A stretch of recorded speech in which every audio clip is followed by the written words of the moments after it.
आमचे घराची स्वप्न आम्हालाच पूर्ण करू देत, बाकी कुणी त्याच्यात भाग घेऊ नये. जेव्हा आम्हाला गरज असते तेव्हा आम्हाला कोणी विचारायला येत नाही आणि जेव्हा आता तुमचा फायदा दिसला तर तुम्ही सगळेजण आता मध्ये काड्या घालायला लागलेले आहेत. हा कुठला न्याय झालेला?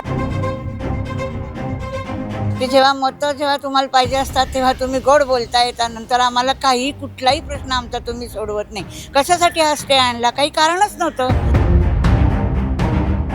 आमची घरं म्हणजे आता उंदीर, घुशी, खारी सुद्धा आमच्या घरात नाही, इथपर्यंत सगळं झालेलं आहे. किती वर्ष आम्ही अशा पडक्या घरात राहायचो. आणि तुम्ही म्हणताय पुनर्विकास करा, पण कधी करायचा आहे हा पुनर्विकास? आमच्या हयातीत आम्हाला हे बघायला मिळणार आहे की नाही याचं उत्तर त्यांनी द्यावं ना. नुसती मतं मागायच्या वेळेला नमस्कार करतात, मतं घेतात, परत नंतर ओळख पण दाखवत नाही, कुठलाही आमचा प्रश्न सोडवत नाही. हे कुठलं? हे चुकीचं आहे. पुढच्या वेळेला आम्ही निवडूनच देणार नाही, मतच द्यायला येणार नाही. कुठं जाणार आम्ही, तुम्ही सांगा ना. आणि यांनी कुणी स्थगिती आणली ना, आमचा तळतळाट फार वाईट आहे या गोष्टीचा. तो जो स्लॅब माझ्या मुलाच्या डोक्यात पडला असता तर आज ते केवढ्यात पडला असतं. कोण खर्च करणार दवाखान्याचं? काय हे लोक द्यायला येणार आहेत आम्हाला? दुसऱ्यांवरती राजकारण करू नका. तुमची राजकारण तुमच्या पुरती ठेवा, दुसऱ्यांच्या घरावरती जाऊ नका. पुण्यातील लोकमान्य नगर हे म्हाडाच्या वस्तीतील एक मोठं प्रोजेक्ट आहे. आता मी त्याच लोकमान्य नगर परिसरामध्ये आहे. जर या ठिकाणी जर आपण पाहिलं तर या ठिकाणच्या ज्या इमारती आहेत त्याच्या अक्षरशः जे वरचे छत आहेत या ठिकाणी कोसळल्याचं पाहायला मिळतं आहे. त्याचबरोबर या ठिकाणी मोठ्या प्रमाणामध्ये घुशींनी आणि वाहनांनी जो आहे उंदरांनी जो आहे तो मोठ्या प्रमाणामध्ये हैदोस घातल्याचं सुद्धा पाहायला मिळतं आहे.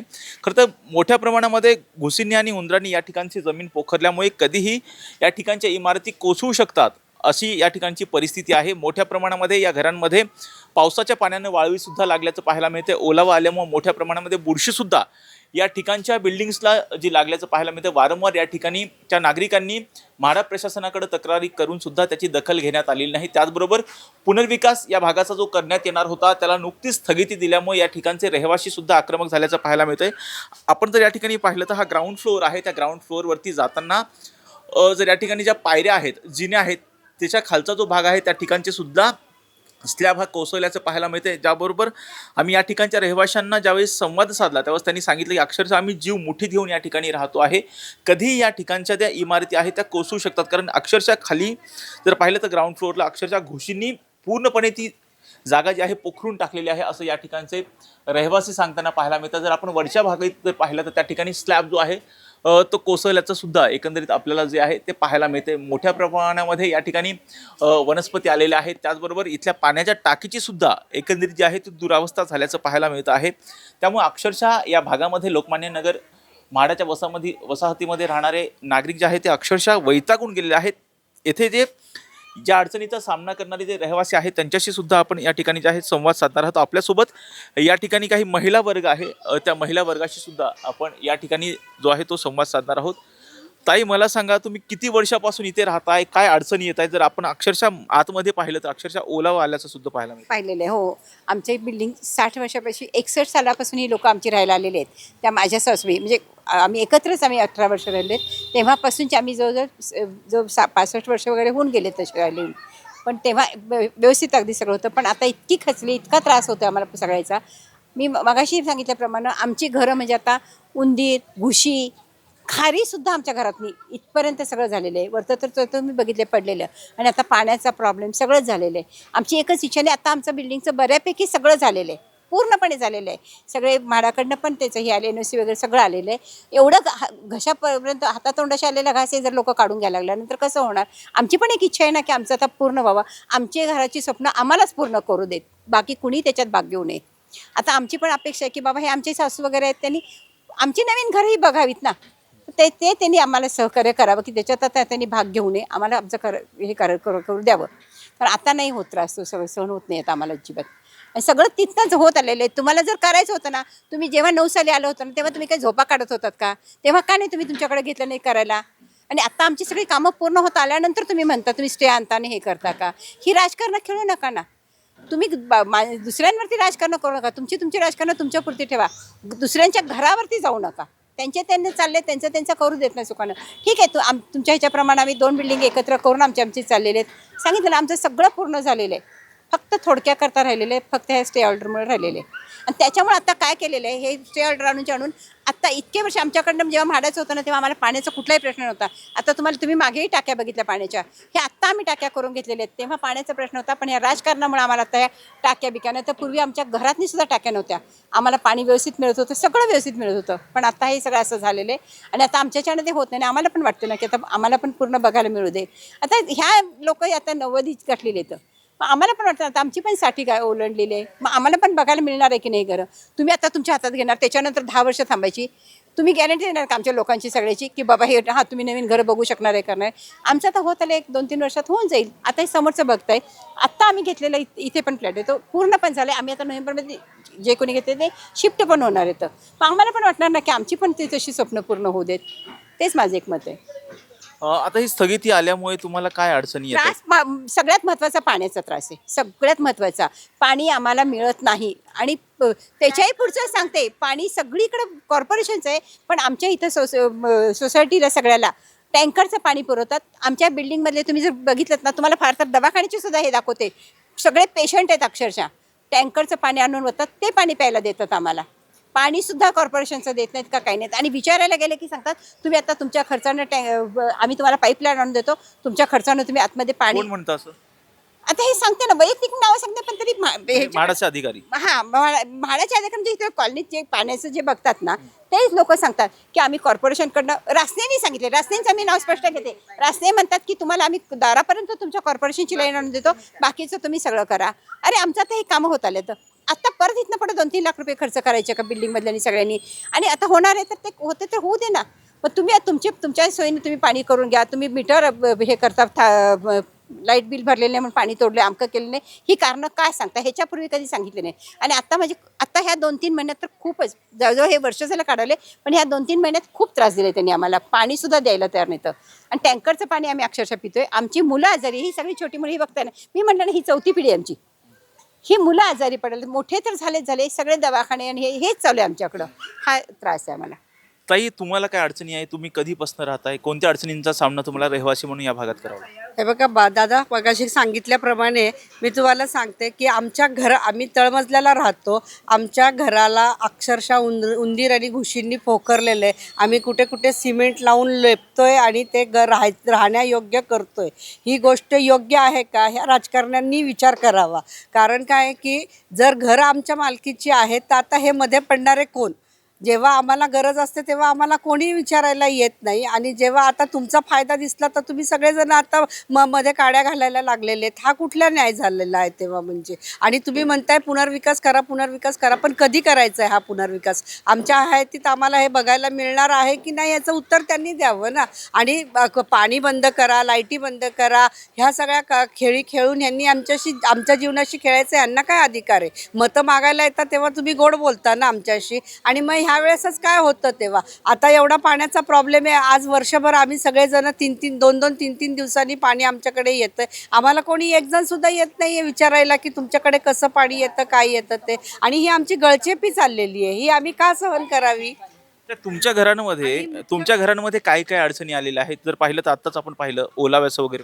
आमच्या घरातलं तर मी तुम्हाला आता दाखवलंय की जमिनीतनं खालनं सगळी ओल आलेली आहे.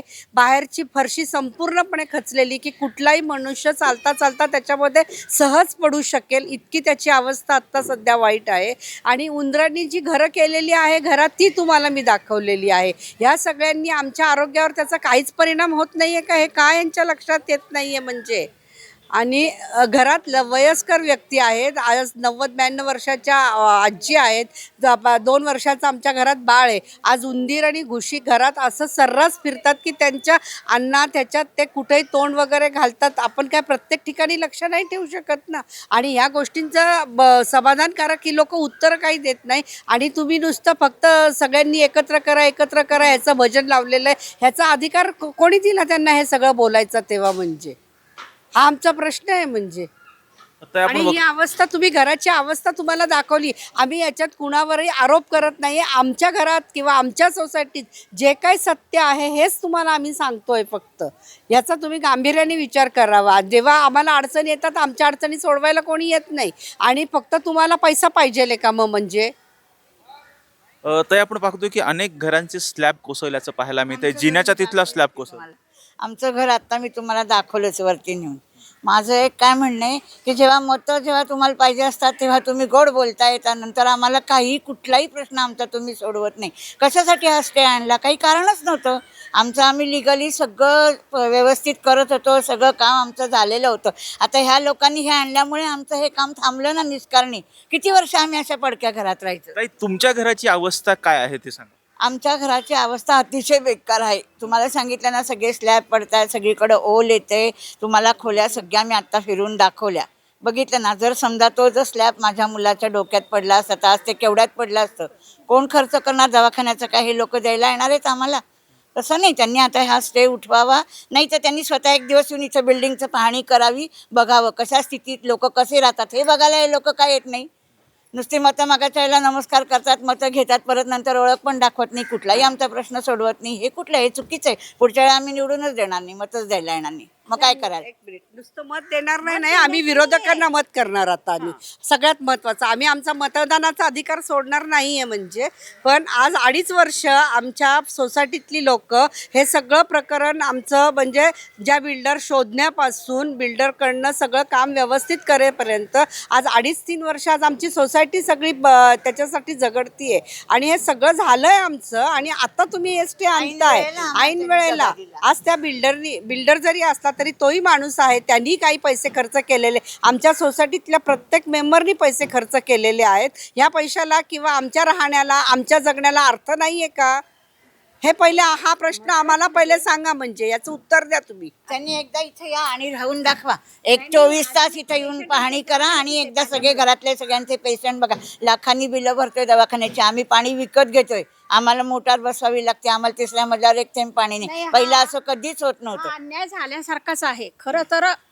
पदरचे पैसे खरून हा सगळा खर्च करायचा म्हटल्यानंतर लहान मुलांचे हाल बघवत नाहीयेत. कुठं जायचं खेळायला? समोर घाण, बिल्डिंगची अगदी घाणेरडी अवस्था झालेली आहे.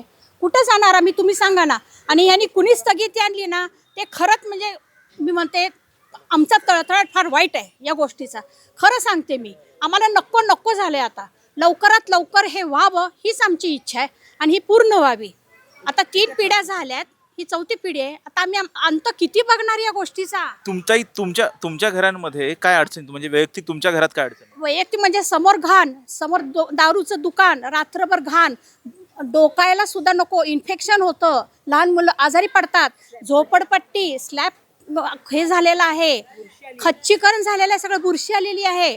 जेवायचं कसं, खायचं कसं, भिंती पोखरल्या आहेत, काय करावं? झोपडपट्टीचा त्रास, काही विचारू नको. अक्षरशः दारूचं दुकान आणि समोर 24 तास घाण. मुतारी म्हटलं तरी खूप वास येतो. हा जावत नाही त्या रस्त्याने अजिबात. खूप वास येतो. हे काहीतरी हे करायला पाहिजे ना. अरे आमची लेक आली आहे. ताई, तुम्हाला तुमच्या घरामध्ये काय अडचण आहे? आम्हाला अडचण म्हणजे ग्राउंड फ्लोअर असल्यामुळे घरातल्या भिंती आपोआप पडत आहेत.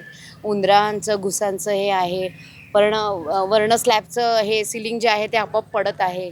धोक्याचंच आहे शक्यतो बघायला. हिरवळ आली, किती खर्च हिरवळ केला. आली, बुरशी आली, पाणीचा पण खूप त्रास आहे. पाण्याचं हो.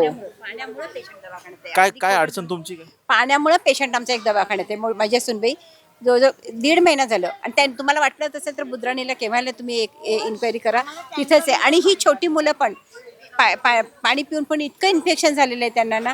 विकतचं पाणी तर परवडलं पाहिजे ना सारखं घ्यायचं. म्हणजे आमच्या एका घरात आहे, आम्ही सगळे एकत्र फॅमिली आहे, त्यामुळे पाणी पण खूप लागतं, सगळं करतं. कुठं पैसे मोजायचे कुठं? मग म्हणूनच म्हणते की हे चाललं आहे ना आमचं. तर त्याच्यात आता त्यांनी खूप घालून सगळं झालेलं आहे आमचं, पूर्ण सगळं होत आलेलं आहे. थोडक्या करता त्यांनी असं करू नये आम्हाला आणि त्रास देऊ नये त्याचा. अगदी खरं तर पुण्यातील लोकमान्य नगर या ठिकाणी असणारं जे म्हाडाचं प्रोजेक्ट आहे, त्या ठिकाणी राहणाऱ्या रहिवाशांचे अत्यंत हाल झालेले आहेत. जर पाहिलं तर या ठिकाणी आपल्यासोबत अजूनही काही महिला आहेत.